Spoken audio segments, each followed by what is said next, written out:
Kasparian of the Young Turks breaking away from a solid block of wood that is a form of thought. In a recent interview, she explained what led to her break with her former allies. Here she is on the Jillian Michaels podcast, Keeping It Real. But as I was bending down to pick up my dog's mess, one of the guys grabs me by my hips. A few people accused me of being racist when I had never disclosed the race of the individuals who did this to me. And in fact, they were white. They eat their own, Mama. Some of the people. They eat their own on extreme left. I'm not going to ascribe a label to it, but she's parting ways, calling some people that she previously agreed with slightly hypocritical given the response to the things that she's seen. We have Sam Cedar spills the tea on TYT.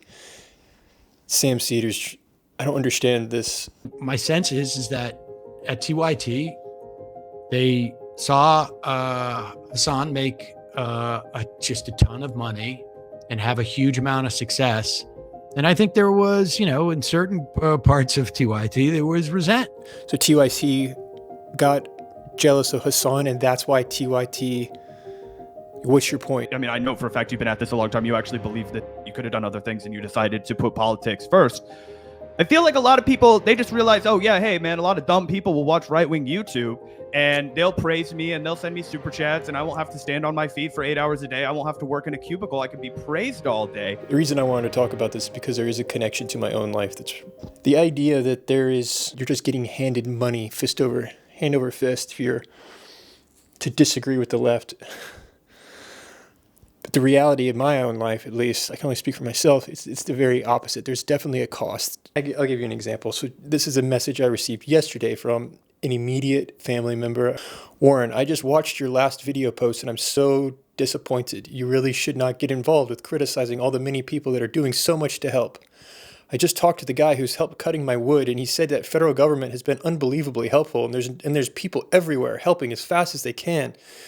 It's embarrassing and devastating to me to hear you repeating everything you believe that you hear from Elon Musk, Trump, and Fox News. It's all political. ... How very embarrassing for you. I hope nobody we know watches that one. ...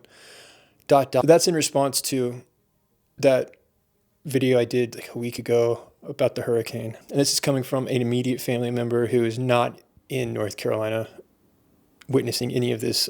So they're referring to, oh, I'm hearing that everyone has everything they need. Oh, a follow-up message. Great. You have no right. You talk like you know more than the people who are living in the middle of this. Oh, like you? Like you're living in the middle of this? All because you are repeating what you've heard from a very biased point of view. And what right do you have to repeat all those biased opinions?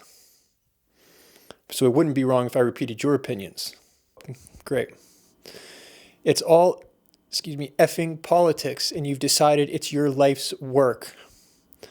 I just can't bear to think about it. Oh, that's a relief. And yet we have another text. Okay. All of those text messages I just read you, I received yesterday. That's just from one video on a hurricane. So there's a cost to disagreeing. And before I know it, I'm starting to get these messages, and it's really, really harsh stuff. And it's about how you are painting a picture of the homeless community. How could you be like this? These are your unhoused neighbors and they need help. So I do not want to generalize, but there is definitely a subset of people with a certain political viewpoint that are extremely intolerant of those that do disagree. I think it comes down to just this set of stories that we have that people have bought into. And they believe that they're within this one narrative and they're within this group and that their group is right and the other group is wrong. But where do we see that the most? Where do we see this intolerance for anyone outside of one's group? It's a strange thing because I see Stephen Fry has said this. It's this strange paradox. The liberals are illiberal in their demand for liberality.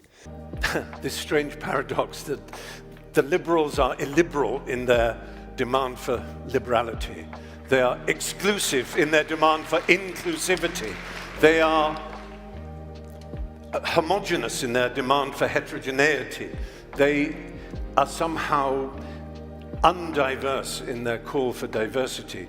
You can be diverse but not diverse in your opinions and in your language and in your behavior. And what's more important?